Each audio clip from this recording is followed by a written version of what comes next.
अस्सलाम वालेकुम, welcome to our new video. आज हम बात करेंगे पाकिस्तान के बजट के बारे में जो कि फ़िज़िकल ईयर 2023 टू 24 के लिए पेश किया गया है।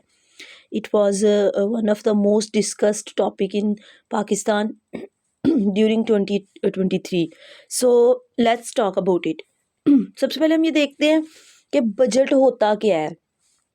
बहुत से लोग जो वीडियो देख रहे होंगे उनमें से अगर किसी को इकोनॉमी के बेसिक कॉन्सेप्ट्स का पता हो तो वो तो जानते होंगे कि बजट क्या है, लेकिन बाकी जो अगर कोई नहीं जानता इस बारे में तो हम एक लुक ले लेते हैं कि बजट होता क्या है। बजट जो है इसको हम ऐसे डिफाइन करते हैं कि it is the estimate of revenues and expenditures that are state has in one physical year. किसी भी स्टेट के एक फिजिकल ईयर में कितने रेवेन्यूज़ होंगे, कितने एक्सपेंडिचर्स होंगे, उसका जो एस्टिमेट लगाया जाता है दैट इज़ कॉल्ड बजट। और हम इसको कहते हैं कि एनुअल एक्सपेंडिचर्स और इनकम्स का ये एक डॉक्यूमेंटेशन है। यानी कि जो बजट है वो एक डॉक्यूमेंटेड एस्टिमेट है कि आने वाले फिजिकल ईयर में एक स्टेट कितना एक्सपेंडिचर्स करेगी और कितना वो इनकम लेगी। ओके, सो ये जो बजट है ये यूजुअली पूरी दुनिया में जो है वन फिजिकल ईयर के लिए पेश किया जाता है या बनाया जाता है। सो ये जो फिजिकल ईयर है इसकी डेट डिफरेंट कंट्रीज़ में डिफरेंट होती है। इंडिया में डिफरेंट है, यूएसए में डिफरेंट है, चाइना में डिफरेंट है। एंड अगर हम पाकिस्तान की बात करें तो पाकिस्तान का फिजिकल ईयर जो है वो 1 जुलाई से शुरू होता है और 30 जून को ख़त्म होता है। यानी हम ये कह सकते हैं कि पाकिस्तान का जो बजट है वो एक एस्टिमेट है कि एक साल के 1 जुलाई से लेके नेक्स्ट ईयर की 30 जून तक पाकिस्तान की जो गवर्नमेंट है वो कितने एक्सपेंडिचर्स करेगी और कहाँ कहाँ से इनकम और कितनी इनकम हासिल करेगी। सो द पॉइंट इज़ के बजट जो है वो क्यों इम्पोर्टेंट है, बजटिंग क्यों इम्पोर्टेंट है। सो बजटिंग को मॉडर्न दुनिया में एज एक स्टेट के लिए बहुत ज़्यादा इम्पोर्टेंट फैक्टर ख्याल किया जाता है। उसकी कुछ रीज़न्स हैं। पहली तो ये कि बजट ज़रूरी है ताकि स्टेट के अंदर फाइनेंशियल डिसिप्लिन को इंश्योर किया जा सके, उस स्टेट की एक्सपेंडिचर्स और इनकम के अंदर बैलेंस लेके आया जा सके या फिर बैलेंस लाने के लिए स्टेप्स सजेस्ट किए जा सके, स्टेप्स लिए जा सकें। और फिर एक और इसमें पॉइंट है कि बजट इसलिए ज़रूरी है ताकि गवर्नमेंट के एक्सपेंडिचर्स का पैटर्न पता चल सके कि कितने और किस परसेंट तक कहाँ कहाँ पे एक्सपेंडिचर्स हो रहे हैं। And last but not the least, budget is important to set future goals. जो है हमारे पास स्टेट्स वो फ्यूचर गोल्स सेट करती हैं बजट में कि वो कैसे अपने एक्सपेंडिचर्स और रेवेन्यूज़ को बैलेंस में लेके आ सकती हैं। ये फ्यूचर गोल्स कभी कभी एक बजट के अंदर लॉन्ग टर्म भी हो सकते हैं, लेकिन मोस्टली ये जो फ्यूचर गोल्स होते हैं ये 1 ईयर के लिए होते हैं। सो अब आते हैं, हमारा जो आज का मेन टॉपिक है वो है पाकिस्तान का बजट जो 2023 में से 2024 फिजिकल ईयर के लिए पेश हुआ था। इट वाज प्रेजेंटेड ऑन 9 जून 2023। सो इसका ये जो बजट है ये काफ़ी कंट्रोवर्शियल किस्म का बजट हाँ पाकिस्तान की हिस्ट्री में रहा है। 2023 का जो बजट है इसको जो हमारे पास ग्लोबल न्यूज़ और हैं वहाँ पे मीडिया, सोशल मीडिया पे बहुत ज़्यादा कंट्रोवर्शियली डिस्कस किया गया है। इसको बहुत ज़्यादा कंट्रोवर्सीज का सामना है। ये 9 जून 2023 को रिप्रेजेंट किया गया था और इसके अंदर जो एक्सपेंडिचर्स का एस्टिमेट लगाया गया है एक इस फिजिकल ईयर के लिए वो लगाया है ओवर अबव 14 बिलियन रुपीज़। सो यानी कि फिजिकल ईयर जो 1 जुलाई 2023 से 30 जून 2024 तक चलेगा, उसमें ऑलमोस्ट 14 बिलियन रुपीज़ के गवर्नमेंट के एक्सपेंडिचर्स होंगे। लेकिन रेवेन्यू का जो एस्टिमेट लगाया गया है वो लगाया गया है 9,200 बिलियन का, कि इतना रेवेन्यू जनरेट होगा। अब इस बजट की हम कुछ की फीचर्स देख लेते हैं कि कितने परसेंट बजट कहाँ कहाँ पे लगाया जाएगा।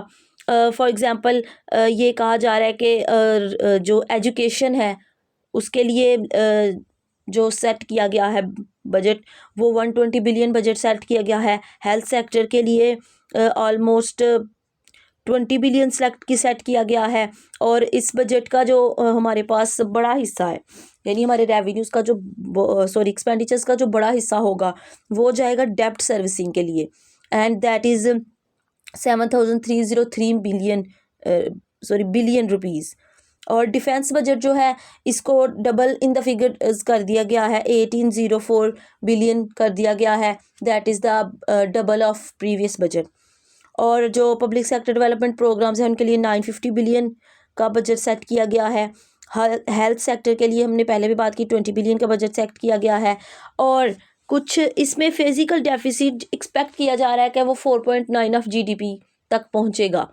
और ये जो एक्सपेक्टेशंस है फिजिकल डेफिसिट की, इसको कम किया गया। पहले जो हमारे पास पिछला बजट था उसमें ये 5 तक थी, अबव द 5 थी, तो अब इसको 4.9% ऑफ जीडीपी ये एक्सपेक्ट किया गया आगे है कि इस ईयर में फिजिकल डेफिसिट जो है वो कम होकर 4.9% ऑफ जीडीपी तक आ जाएगा।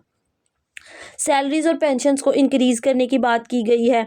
और जो सेट किया गया है उसमें जो गोल सेट किया गया है वो ये किया गया है कि ग्रेड 1 से ग्रेड 16 के जो मुलाजमीन एम्प्लॉयज़ हैं उनके लिए 35% बजट बढ़ाया गया है। उनकी पेंशन्स और सैलरीज़ में 35% इजाफा किया गया है। और 16 से अबव जो स्केल्स हैं उनमें 30% का उनकी पेंशन्स और उनकी सैलरीज़ में इजाफा किया गया है।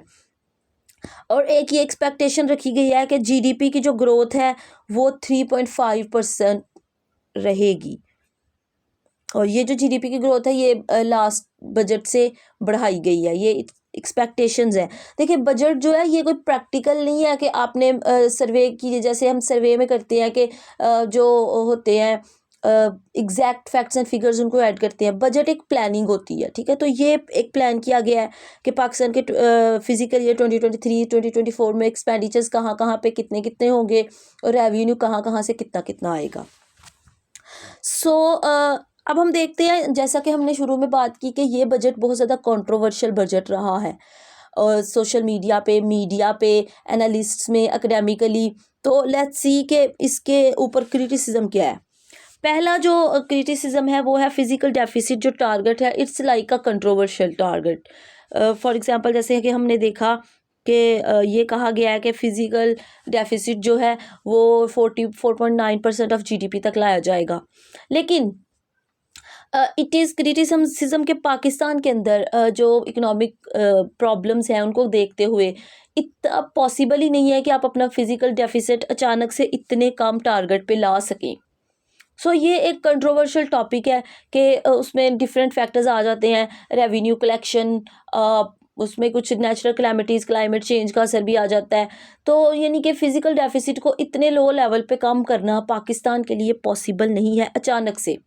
अगर हम लॉन्ग टर्म प्लानिंग की बात करें तो लॉन्ग टर्म प्लानिंग में इट इज़ पॉसिबल कि अगर हम इस तरह के स्टेप्स लें, लेकिन एक फ़िज़िकल ईयर के अंदर अंदर आप इस तरह से इतने कम टारगेट पे अपने फ़िज़िकल डेफिसिट को नहीं ला सकते।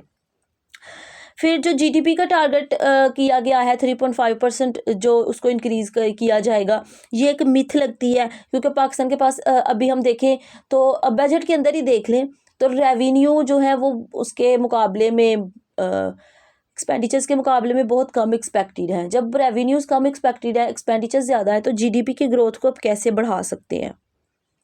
अच्छा, यहाँ पे एक और चीज़ जो है वो क्रिटिसिज्म ये भी है कि जो पाकिस्तान ने अपना वो सेट किया है गोल रेवेन्यूज़ के लिए, वो भी एक मिथ है। इतना ज़्यादा रेवेन्यू पाकिस्तान में मतलब रेवेन्यू तो सेट कर दिया गया है, लेकिन ये नहीं सेट किया गया, ये डिसाइड नहीं किया गया कि ये रेवेन्यू कलेक्ट कहाँ कहाँ से किया और कितना कितना किया जाएगा। जैसा कि हम जानते हैं कि पाकिस्तान में टैक्सेशन के प्रॉब्लम्स हैं, पाकिस्तान में दूसरे करप्शन है, दूसरे कुछ प्रॉब्लम्स हैं।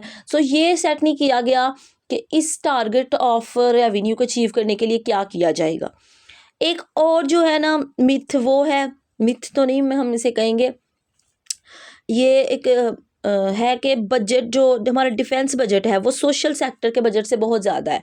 स्पेशली अगर मैं हेल्थ और एजुकेशन की बात करें, और ये कहा जाता है कि हमेशा से पाकिस्तान में ऐसा होता है कि डिफेंस बजट जो है वो सोशल सेक्टर के बजट से ज़्यादा है। और ये कहा जाता है कि जो मोस्ट इम्पोर्टेंट सोशल सेक्टर्स हैं वो हेल्थ एंड एजुकेशन है, लेकिन पाकिस्तान में उनका बजट बहुत कम है। अब यहाँ पे एक चीज़ जो है वो ये है कि डिफेंस का बजट जो होता है वो अगर बहुत ज़्यादा भी है तो वो सिर्फ फेडरल बजट है, यानी कि डिफेंस के लिए सिर्फ फेडरल गवर्नमेंट पे करती है।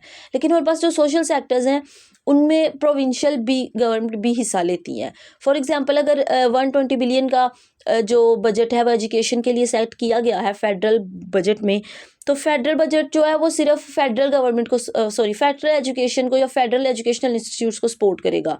बाकी सारे जो इंस्टीट्यूट्स हैं एजुकेशनल, वो पंजाब या फिर कोई भी प्रोविंशियल गवर्नमेंट है उसके अंडर आएंगे। ठीक है, तो यानी कि सोशल सेक्टर जो है वो दो तरह, वहाँ पे दो तरफ से बजट आता है, प्रोविंशियल बजट भी होता है और जो हमारे पास फेडरल बजट है वो भी होता है। लेकिन डिफेंस के पास, हमारे पास जो डिफेंस का बजट है वो सिर्फ फेडरल बजट है। ठीक है, और इसमें एक और कंसिडरेशन अगर हम देखें वो ये है कि जो अगर हम डिफेंस बजट पे देखें जो 2023 में पेश किया गया है या सेट किया गया है, वो जो है रुपीज़ की शक्ल में तो बड़ा है, यानी कि रुपीज़ की शक्ल में अगर हम देखें तो वो पिछले बजट से बड़ा है, लेकिन अगर हम देखें तो डॉलर्स की शक्ल में ये कम हुआ है। कम होने की मुराद हमें ये है कि डॉलर की प्राइसेस पाकिस्तान में बहुत ज़्यादा बढ़ गई हुई हैं। सो ये एक कंसिडरेशन है कि डिफेंस का बजट अब अगर आप ग्लोबल सिनेरियो में डॉलर्स की शक्ल में देखें तो ये कम हुआ है, बढ़ा नहीं है। अब उसका ये हल है हमारे पास कि हम जो है ना अपनी जो डिफेंस मिनिस्ट्री है, सॉरी डिफेंस इंडस्ट्री है, उसको लोकलाइज्ड कर दें, लोकल सतह पे लेके आएँ, ताकि जो इसका डिफेंस बजट का एस्टीमेट है, जो इसके एक्सपेंडिचर्स का एस्टीमेट है वो डॉलर्स में ना लगाया जाए, बल्कि वो लोकल करेंसी में, रुपीज़ में लगाया जाए। फिर ये इस बजट के ऊपर एक बहुत बड़ा क्रिटिसिज्म ये है कि ये एक काइंड ऑफ इलेक्शन बजट है, चूँकि पाकिस्तान में ये इलेक्शन ईयर है। सो ये कहा जा रहा है कि ये एक ऐसा बजट बनाया गया है जो कि आवाम को खुश करने के लिए बनाया गया है। इसमें एक्सपेंडिचर्स बहुत ज़्यादा रखे गए हैं, इसमें आप देखेंगे पेंशन्स का, सैलरीज़ का इजाफा किया गया है, लेकिन हमारे पास रेवेन्यू कलेक्ट उस तरह से एक्सपेंडिचर्स के मुकाबले में रेवेन्यू कलेक्ट करने की कोई पॉलिसी नहीं दी गई। तो ये एक ऐसा बजट बनाया गया है जो कि पीडीएम गवर्नमेंट को इलेक्शंस में सपोर्ट करेगा, यानी कि सपोर्ट से मुराद है कि पीपल को, पब्लिक को प्लीज़ कर देगा, और मे बी ये उनके लिए इलेक्शन में एक अच्छा जो है वो साबित हो। क्योंकि पाकिस्तान में हम जानते हैं जो पब्लिक है उसको बहुत ज़्यादा इकोनॉमी की टर्म्स का, इकोनॉमी की थ्योरीज़ का, थ्योरेटिकल बेसिस का नहीं पता। सो वो पब्लिक जो है वो इसी चीज़ पे खुश हो जाएगी कि जो है ना सैलरीज़ में इजाफा हो रहा है, जो है जो हमारे पास है एक्सपेंडिचर्स वो इजाफा हो रहे हैं, पब्लिक सेक्टर डेवलपमेंट प्रोग्राम्स पे काम किया जाएगा। ठीक है, तो ये एक टाइप ऑफ इलेक्शन बजट है। इसके बाद एक और क्रिटिसिज्म भी है और कंसिडरेशन भी है कि आईएमएफ जो है वो इस बजट के सम स्टेप से बिल्कुल भी एग्री नहीं करती या बिल्कुल हैप्पी नहीं है। फॉर एग्जांपल जो आईएमएफ का मौक़िफ़ है कि आपने अपना डिफेंस जो बजट है उसके एक्सपेंडिचर्स तो सेट कर लिए जो कि बहुत ज़्यादा हैं, और दूसरा आपने अपना, लेकिन आपने अपना रेवेन्यू का सोर्स सेट नहीं किया उस तरह से। और ये भी कि एक आईएमएफ का क्रिटिसिज्म ये भी है कि आपके एक्सपेंडिचर्स जो हैं वो अपने रेवेन्यू के मुकाबले में बहुत ज़्यादा हैं। और इसके बाद हमारे पास जो है एक और क्रिटिसिज्म भी है और वीकर पॉइंट बहुत बड़ा इस बजट का ये है कि ये एक्सपोर्ट्स ओरिएंटेड स्टेप इसमें कोई भी नहीं डाला गया, अगर है भी तो बिल्कुल ना होने के बराबर है। और हम ये जानते हैं कि जब तक आप अपने बजट को एक्सपोर्ट ओरिएंटेड नहीं करेंगे, आप करंट डेफिसिट जो है, आपका करंट अकाउंट डेफिसिट है, उसको कम नहीं कर सकते। फिर ये कि स्ट्रक्चरल रिफॉर्म्स नहीं की गई, डेब्ट सर्विसिंग की रिफॉर्म्स की ज़रूरत है, और भी हमें इंफ्रास्ट्रक्चर के स्ट्रक्चरल रिफॉर्म्स की ज़रूरत है। तो इस बजट के अंदर ये एक आईएमएफ का भी क्रिटिसिज्म है इसके ऊपर कि इस बजट के अंदर जो है वो स्ट्रक्चरल रिफॉर्म्स नहीं की गई। शॉर्ट साइटेड बजट है, यानी कि इसको आप लॉन्ग टर्म में अप्लाई नहीं कर सकते, it's just for short sighted. अब इसमें एक ये है कि जब ये बजट पेश किया गया तो ये कहा जा रहा था कि ये शायद इलेक्शंस तक के लिए बनाया गया है, तभी इसमें एक्सपेंडिचर्स जो है वो बहुत ज़्यादा है, रेवेन्यू बहुत कम है। पब्लिक को खुश करने के लिए ये इलेक्शंस के जो टाइम पीरियड है उसको मद्देनज़र रख के ये बजट बनाया गया है। So it's a short term budget. फिर ये last but not the least, इस पे क्रिटिसिज्म ये है कि एक रियलिस्टिक बजट नहीं है। इसमें जो टारगेट सेट किए गए हैं दे आर मिथ्स, और उनको पाकिस्तान में अचीव करना फ़िलहाल शॉर्ट टर्म में पाकिस्तान में अचीव करना बहुत मुश्किल है। इस चीज़ के साथ कि आपके पास जो है वो आपका रेवेन्यू बहुत कम है, आप इन टारगेट्स को अभी फ़िलहाल शॉर्ट टर्म में उस तरह से अचीव नहीं कर सकते। So that's all about Pakistan's budget. हमने देखा उसके कुछ की फीचर्स देखे हैं और हमने फिर एंड पे उसका क्रिटिसिज्म देखा है कि उसके ऊपर क्या क्रिटिसिज्म किया जा रहा है या जाता रहा है। तो अगर आपको कोई क्वेश्चन है इस बारे में, leave in comment box. Thanks for watching this video. Thank you very much.